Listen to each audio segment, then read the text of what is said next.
Bonjour à tous, j'espère que vous allez bien, bienvenue aux nouveaux abonnés. On se retrouve aujourd'hui pour la guidance des liens d'âme, donc concernant la personne en face, votre autre. Bien sûr, sans connotation d'appartenance, personne n'appartient à personne. Je rappelle que ce tirage pourra parler à tout type de lien, de relation en fait, dans laquelle il y a eu un processus alchimique de retour à soi, où il a fallu se regarder, mais aussi où il y a eu un karma, des karmas à épurer, qu'ils soient en commun ou même individuels. Donc aujourd'hui, vous deux, vous avez pris conscience que cette relation vous a permis d'évoluer, de travailler sur vous, et ça n'a pas toujours été simple, et qu'on voyait que même encore aujourd'hui, il subsistait encore quelques peurs des deux côtés, ce qui est normal et légitime en fait aux yeux du parcours. Donc je vous fais rapide un petit récap sur la dernière guidance de la personne en face. On a pu voir le potentiel que cette personne avait à la transformation, donc la reprise de son pouvoir afin d'être plus aligné. Donc être aligné, c'est simple, en fait, c'est être en adéquation avec ce qu'on pense, ce que l'on ressent, avec nos actions et nos paroles, donc de ce qu'on dit. Donc mettre en cohérence nos comportements avec nos croyances et valeurs. Encore faut-il que ces croyances ne soient pas limitantes et que ce ne soient pas des valeurs de sacrifice, telles que des devoirs qu'on nous impose envers sa famille ou autre. Et donc quand on est aligné, forcément ça procure un bien-être fou. Il n'y a plus de masque, il n'y a plus de faux semblants, et on récupère une grande confiance en soi. Donc malheureusement sur la dernière guidance, on a pu voir que cette libération était mal perçue, un petit peu de l'environnement de votre hôte. Un peu comme si que toutes ces basses vibrations, que ce soit des personnes, des peurs, même un lieu de vie, la retenaient ou la maintenaient pour ne pas aller vers ce changement. En fait, tout simplement de peur que votre autre s'éloigne de ces énergies qui lui sont néfastes. Donc je vous avoue, je suis assez pressé de voir un petit peu les vibrations du moment avec le tarot des druides. Et on va commencer comme d'habitude avec l'état d'esprit de votre autre. Ça sera l'énergie qui portera le jeu. On est bon, hop. Allez, c'est parti.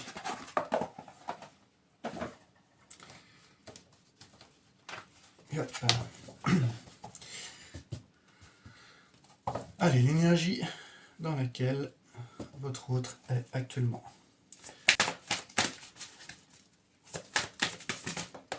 Boum. Alors, donc là, on a la mort. Une grande énergie, une arcane majeure. La numéro 13, elle est tombée à l'envers. Donc la mort, c'est vraiment pas une mauvaise carte. Au contraire, c'est l'énergie en fait qui fait en sorte que on va se débarrasser de l'ancien pour dégager la voie au nouveau. On se prépare à la transformation. Donc l'énergie qui portait le jeu sur la dernière guidance, c'était le pendu, l'immobilisation. Comme si que la personne en face était dans un cocon prêt à se transformer et qui revoyait un petit peu toutes ses valeurs et voyait les choses d'un angle de vue totalement différent. Mais du fait que cette carte soit à l'envers, qu'est-ce qu'on va voir en fait en premier sur la carte? On va voir les corbeaux, les ragots, le serpent, la tentation. Donc les corbeaux, ça va pouvoir appeler, c'est pas forcément néfaste, mais c'est la communication, mais ça peut faire résonner avec la médisance, les critiques que votre autre pourrait faire face encore, le jugement. Et le serpent, c'est les personnes autour, ou encore les peurs, la trahison. Je sais que dans un rêve, quand on se fait mordre par un serpent, ça peut montrer qu'on a peur de se faire trahir, ou qu'on va se faire trahir. Donc à l'envers, la mort, c'est la peur justement du changement. On est fatigué, on est exténué. Votre autre a une grande force en lui, mais ce qui a fait qu'il a été jusqu'au bout en fait de tout ce qu'il pouvait donner. Il est vidé énergétiquement. Donc dans ce pessimisme un petit peu, c'est dur de combattre ses peurs. Pas facile de récupérer confiance. La vie nous semble morose, nous semble presque menaçante. On essaye un petit peu de s'accrocher, un petit peu de ce qui peut nous maintenir hors de l'eau. Mais si l'environnement n'est pas là, c'est pas facile. Donc pas super carte à l'envers parce que ça peut montrer un peu de déprime, beaucoup de fatigue, et surtout que ça montre que la peur gouverne entièrement la vie de votre hôte, quoi. Et que plus la résistance au changement va persister, plus il y aura une sorte d'inertie, de perte d'énergie et de stagnation. Donc là, ça calme, parce que moi, quand je voyais... alors peut-être que ça n'a pas parlé à tout le monde et qu'il y a des personnes qui ont saisi un petit peu ce potentiel à la transformation et qui se sont transformés en magnifiques signes, et pour d'autres qui n'avaient pas un environnement de soutien bénéfique en fait qui aurait pu permettre de reprendre confiance et de combattre ces dernières peurs et d'aller vers cette transformation. Donc là, pour ces masculins-là, malheureusement, une énorme fatigue et que la peur les empêche vraiment d'avancer. Donc franchement, fait chier, je m'attendais à mieux. En plus, il fait hyper beau. Je me suis dit, ça y est, les masculins, ils vont tout défoncer. Mais là, pour ceux pour qui ça résonne, votre autre n'est pas au top. Bon, on va pas se laisser plomber par ça, parce que de toute façon, même sur la carte, il y a de la lumière, qu'elle soit à l'envers ou non, et que le soleil finira par se lever. Donc j'ai aucun souci à me faire pour votre autre. Avec ce beau temps, ça va permettre de sortir, de penser à autre chose, d'alléger un petit peu toutes ses émotions, de reprendre de l'énergie pour pouvoir un petit peu combattre ses peurs. On va aller voir un petit peu ses besoins actuels. Allez, c'est parti pour ses besoins actuels.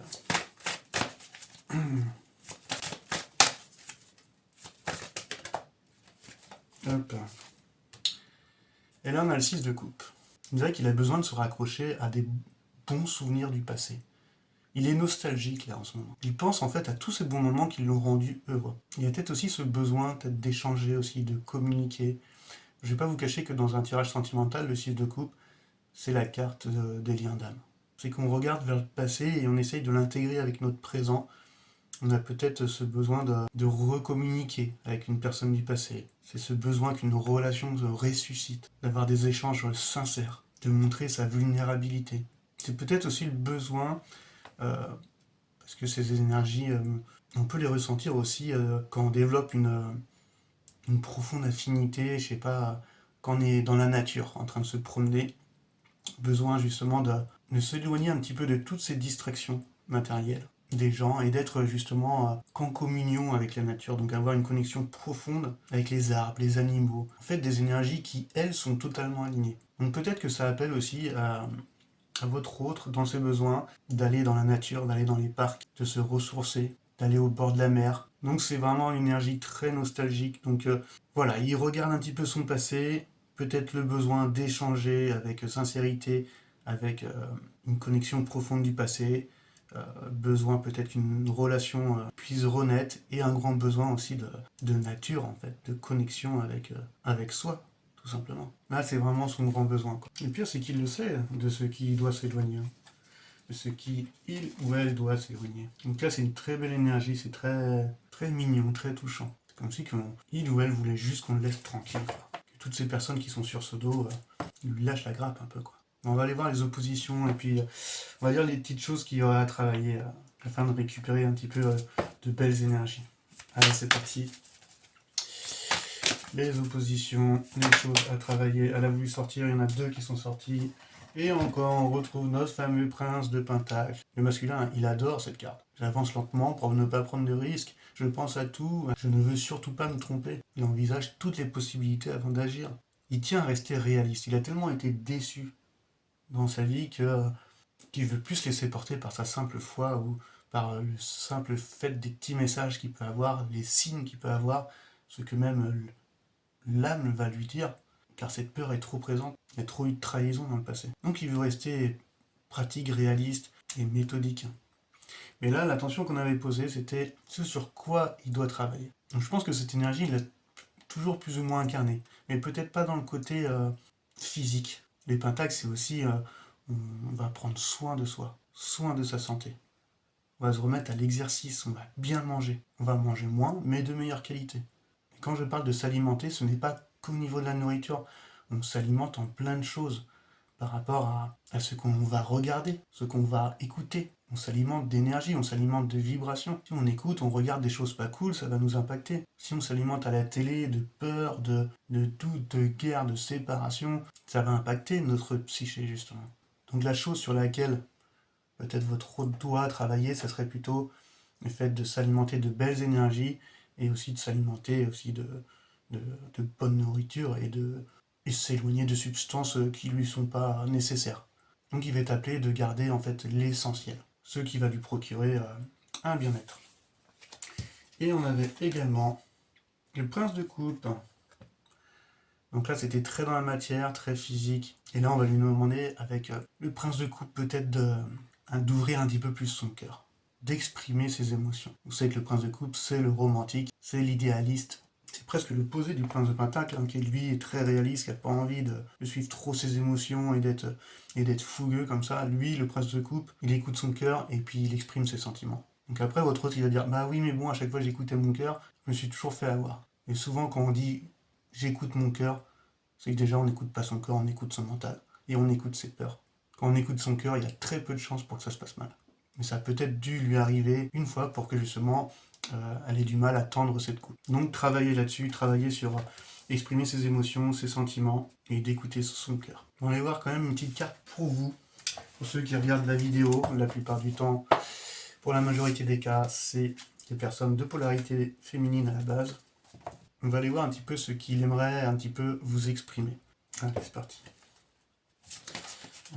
On va une ligne qui a sauté tout de suite. La reine de baguette. Je pense qu'il ou elle aimerait incarner cette reine de baguette. C'est la personne qui est optimiste, qui est confiante, qui est dynamique. C'est une personne qui est très magnétique, elle est solaire. Et cette personne à la base, je pense qu'elle est comme ça. C'est une magnifique flamme qui est insaisissable. Mais tellement qu'elle est belle, cette personne, elle en devient magnétique, chaleureuse, elle attire l'attention. Et la reine de baguette a une grande confiance en soi. Donc je pense qu'elle aimerait incarner en fait cette reine de baguette et de pouvoir mettre les choses en action. Et donc là, on va aller voir un peu plus des détails, on va éclaircir tout ça avec le tarot des runes. Donc ça pour moi, ouais, c'est vraiment l'énergie que la personne en face aimerait incarner. Voilà. Hop. Allez, c'est parti. Retrouver cette confiance. Afin de vous exprimer, on va aller voir tout de suite. Hop. Il y en a une qui a sauté, encore une arcane majeure. C'est très fort, hein, je trouve. Ben, en fait, afin de vous exprimer, ben, vas-y, on part, en fait. On fait nos bagages et puis on repart à zéro. Le fou, il incarne totalement la confiance. Et ce côté aussi inconscient. On ne sait pas où ça va nous mener, mais on s'en fout. Je suis appelé par mon âme, j'ai un grand besoin d'aventure, de me sentir libre. Il aimerait vous dire qu'il a envie de s'ouvrir justement à la vie. Qu'il a envie d'avoir le courage, qu'il a envie d'avoir cet optimisme. Ça, c'est l'énergie qu'on peut avoir quand on dit, bah, vas-y, je lâche mon boulot, je me casse et puis je vais vivre sur une île, quoi. Bah, à ce moment-là, c'est l'énergie du fou, justement, qu'on incarne.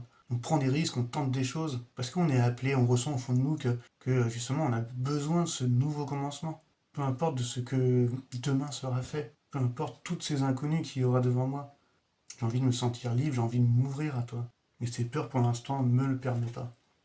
Et mon environnement non plus. Franchement, c'est trop touchant. D'ailleurs, j'avais un petit jeu que je voulais vous faire par rapport au fou. Donc, pour ceux qui ont envie de s'amuser et de laisser votre réponse en commentaire, j'aimerais savoir, en fait, instinctivement, la première chose à laquelle vous allez penser, mais là, il va pas falloir tricher, que si je vous demande, à votre avis, qu'est-ce qu'il y a dans le sac du fou? La première chose à laquelle vous pensez.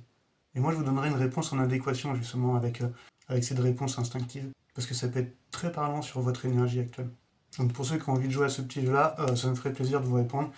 En tout cas, l'énergie que dégage votre retransformement est hyper touchant. On a envie de le prendre dans les bras, le petit chou. Bon, hop. Allez, on va continuer, pas avec le tarot des druides. Je vais reprendre le tarot des... Ainsi le tarot des druides, c'est ce que je raconte. Je reprendrai le tarot des runes après.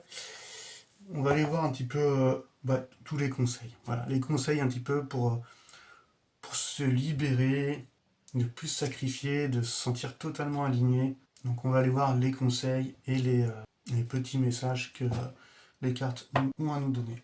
Allez, c'est parti. Allez, un petit conseil pour aller vers cette libération. Un petit conseil pour aller vers cette libération. Bon, hop. Bon, on l'avait, hein, cette tasse de baguette là, elle a apparu à l'envers. Le conseil, c'est de saisir cette opportunité, de ne pas se poser de questions, de suivre sa flamme intérieure. Ça, c'est mon as préféré, l'as de baguette. C'est pas parce que je suis un signe de feu, c'est surtout que c'est une énergie hyper créatrice. C'est l'envie de créer, d'aller vers la conception de quelque chose, la naissance de quelque chose, de prendre l'initiative. Moi, je ne vis que par cette énergie, presque.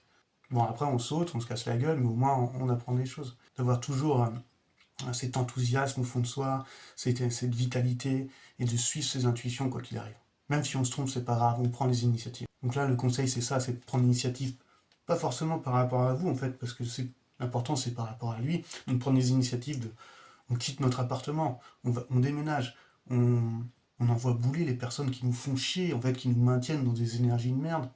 On entreprend un tout nouveau projet qui va nous passionner, que ce soit dans le domaine artistique, ou même trouver un tout nouveau travail qui va nous animer de l'intérieur.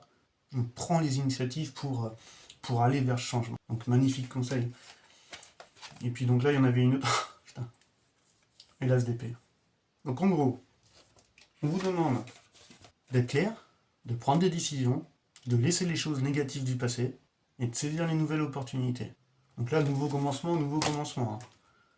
C'était comme avec la guidance pour la féminine.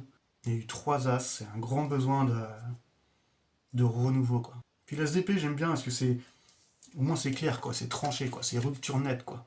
On se débarrasse des attachements négatifs, quoi. Donc la rupture pour aller vers un nouveau commencement, vers une naissance, une prise d'initiative, grâce à toutes les qualités de l'élément de feu, donc l'enthousiasme, l'énergie, la vitalité et l'intuition. Donc j'aime bien ces petites guidances là, ça a commencé avec des énergies très lourdes, après un peu nostalgiques. On a vu avec le prince de Pata qu'il fallait une discipline pour prendre soin de son corps, de sa santé, des énergies avec lesquelles on s'alimentait, d'aller vers une meilleure qualité et de travailler aussi sur l'ouverture de son cœur, d'exprimer ses émotions et ses sentiments. Et avec ce fou, c'est ce grand besoin de vous dire envie d'un nouveau départ. Et envie de retrouver toutes ces confiances que j'ai en moi, de retrouver ce soleil, envie de rayonner. Et ça, c'est déjà en lui ou en elle, hein. C'est juste que c'est caché dans un brouillard épais de peur et d'énergie négative, quoi. Bon, vu que cette guidance, elle est toute douce, toute nostalgique, je vais prendre, allez, un petit... Oh, là, j'ai mon petit... Oh, j'ai perdu une feuille. Mon trèfle à 4 feuilles que j'avais trouvé. Hop. On va aller voir un petit message de la sagesse de la Terre. Voilà. Au vôtre. Boum. Bon. Acceptation de soi. Bon, je vais vous lire le petit message. C'est laquelle carte le 9. Le voyage vers l'acceptation de soi peut être semé d'embûches. L'être humain est une créature qui recherche l'ordre. Réconciliez les qualités qui vous semblent opposées et trouvez la racine commune. Ignorez ce que vous dicte la société et acceptez cette idée que vous suffisez à vous-même. Ce chemin pour atteindre l'acceptation de soi en vaut la peine. Et vous en valez la peine. Donc retournez vers cette confiance, se suffire à soi-même, quoi. Donc très beau message là pour votre autre. En tout cas, je vous remercie de m'avoir écouté. J'espère que cette guidance vous aura parlé. N'hésitez pas, pour ceux qui ont envie de participer à ce petit jeu, à savoir que pensez-vous du sac en fait que porte le fou. Donc que contient-il à l'intérieur? Quelle était votre première réponse instinctive? Et j'aurai plaisir de vous répondre. En tout cas, moi je vous remercie, je vous souhaite un bon week-end. Et je vous dis à très bientôt pour une nouvelle guidance. Donc bon week-end à vous et à très bientôt. Allez, ciao, ciao.